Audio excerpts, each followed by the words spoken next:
While I'm very proud of the record of the Egyptian revolution in terms of its peacefulness, its unity, its civil nature, I've always maintained that revolution and nation building are two different things. Revolution, otherwise known as regime toppling, and nation building as an exercise in building a democracy. One, the main point of it is unity, and the latter, it's the art of differing. Not necessarily just the art of uniting, but the art of differing, I think, is one of the definitions of democracy. Our next speaker, Professor Richard Bulliet, who is a professor of history at Columbia University, will speak about democracy and the future of Islamo-Christian civilization, which I think is a very interesting wording, given that many are talking about the clash of civilizations, intending to speak about Muslims and Christians. Professor Bulliet writes about Muslim religious politics in both the contemporary world and in earlier periods of Islamic history, and has visited the Middle East countless times, all over the Middle East since 1965. He's the author of The Case for Islamo-Christian Civilization, and his upcoming book is entitled The One Donkey Solution. It's a novel, a satire. Please welcome Professor Richard Bulliet.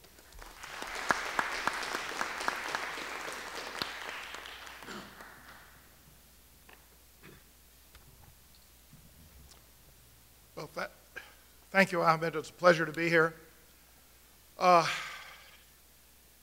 Sometime last spring, someone asked me what was, I don't know whether it was the most surprising or the most impressive thing that was happening in the Middle East.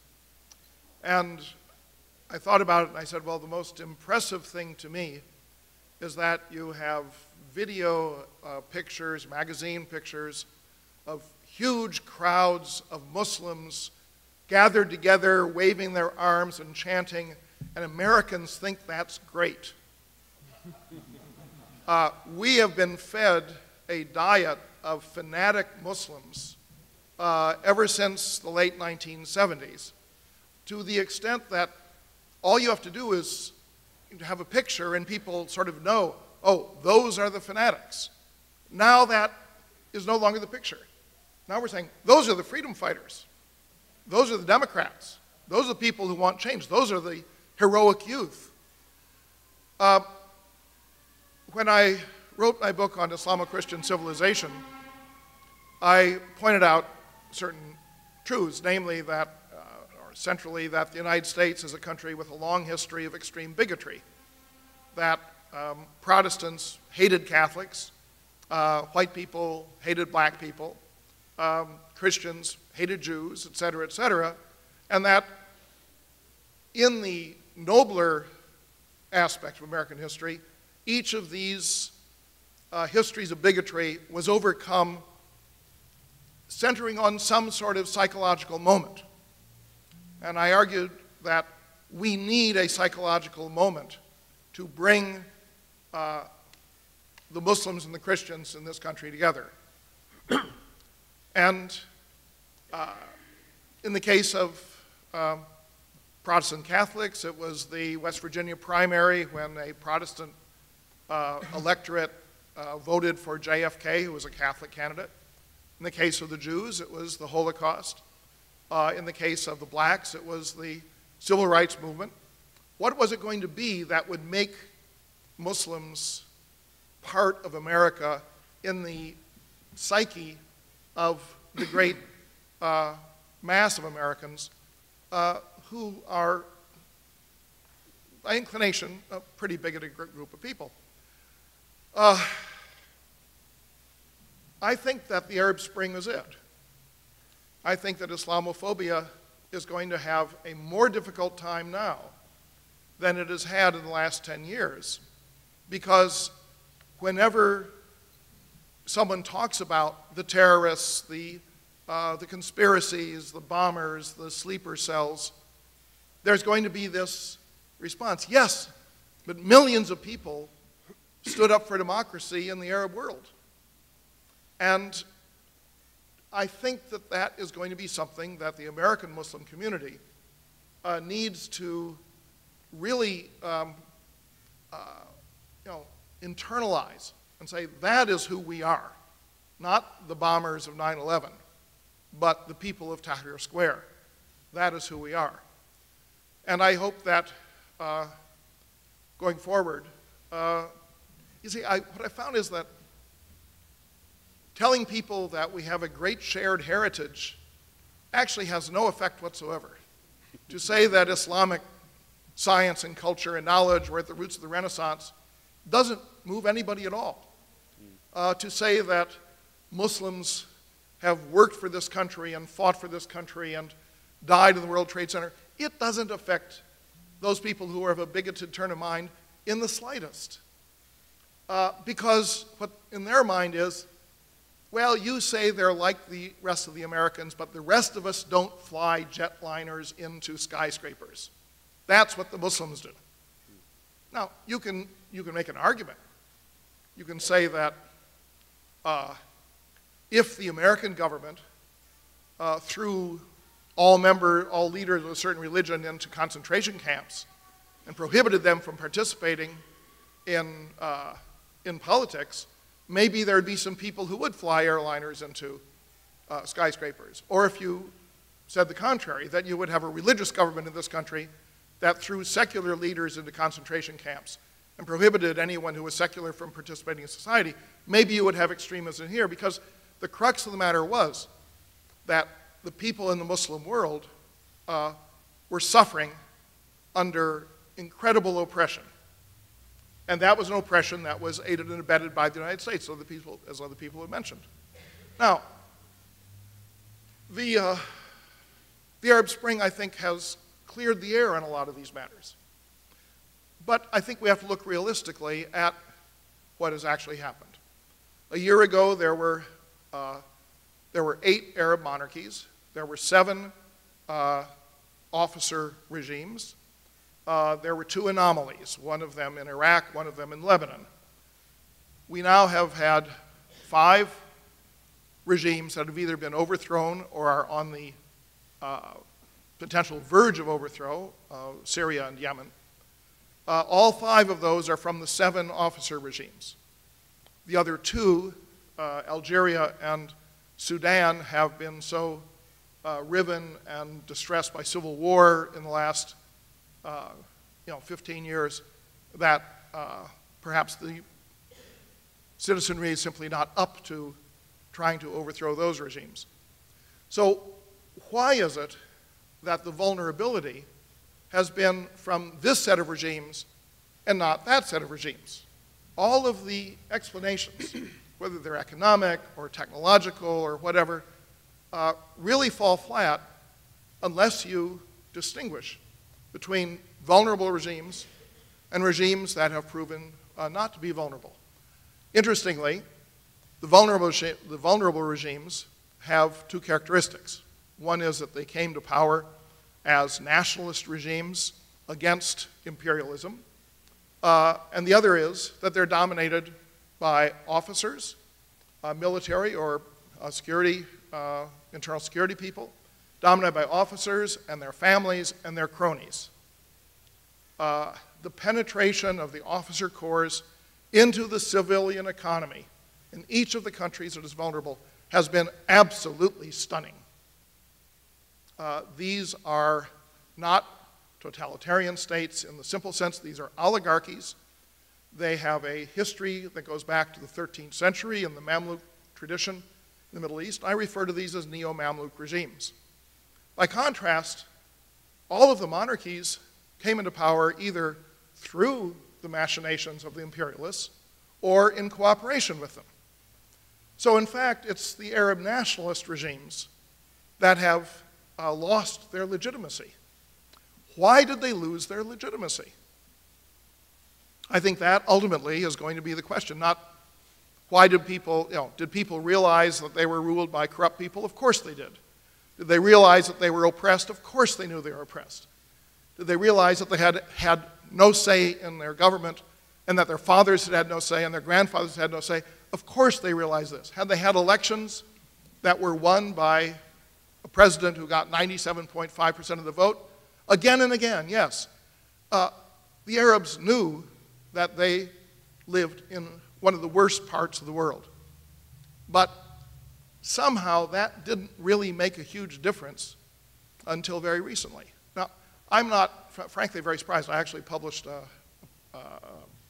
Middle East Journal published a speech I gave in 1991 where I said I thought that within the reasonably near future, there would be a year like 1989 in Eastern Europe in which all the regimes fell at the same time. So the Arab Spring didn't surprise me. I thought it should have come a bit earlier. But as I look at it, I think, what caused the loss of legitimacy? Not what caused the unhappiness of the people. That was obvious. But they've been unhappy for a long time. What caused the loss of legitimacy? And to me, that had to do with the patently flagrant departure of the regimes from the political stance of their populations. In particular, you have regimes that grew up as Arab nationalist regimes fighting against imperialism. Over the last, let's say, since 91, and even more since 9/11, all of these regimes began to see the world through American eyes, except the Syrians. They began to say, oh, the real enemy is radical Islam. Israel, not so bad. Iran is a great threat. And they began to echo the American foreign policy analysis of the Middle East. In each of these particulars, they were losing touch with their own populations. Essentially, as American policy became more and more successful in winning over the dictators to an American view of things, the dictators were becoming less and less acceptable to their own populations. And I think that the legitimacy crisis here is a very important one. Now, that being said, were these revolutions? I think that is very questionable. Iran was a revolution, and that's the sort of thing that might happen in a monarchy if we ever had one of these movements occurring in a monarchy. By a revolution there, what happened was that the entire ruling apparatus went into exile or was forced out of the public scene. Every colonel and every general in the Iranian army either left the country or was executed or was put in retirement. What you've had in the Arab Spring is officer regimes, which are oligarchies of a handful of senior security and military people who reach the point where they say, okay, the Sultan must go, but the regime will remain. Now, that doesn't mean that you won't have democracy. I think you'll have constitutions. I think you'll have elections. I think you might find a wonderful and vibrant desire for democratization and a certain amount of fulfillment of it, but getting the military out of the economy is going to take a long, long time. The apt comparison is not the Iranian Revolution. The apt comparison is the Turkish election of 1950, where you had free and open election and you had a party elected that was not the Cumhuriyet Halk Partisi, the Islamic Republican Party, or the People's Republican Party. You had a democratically elected regime in 50, then you had a coup in 60, then you had a coup in 70, then you had a coup in 80.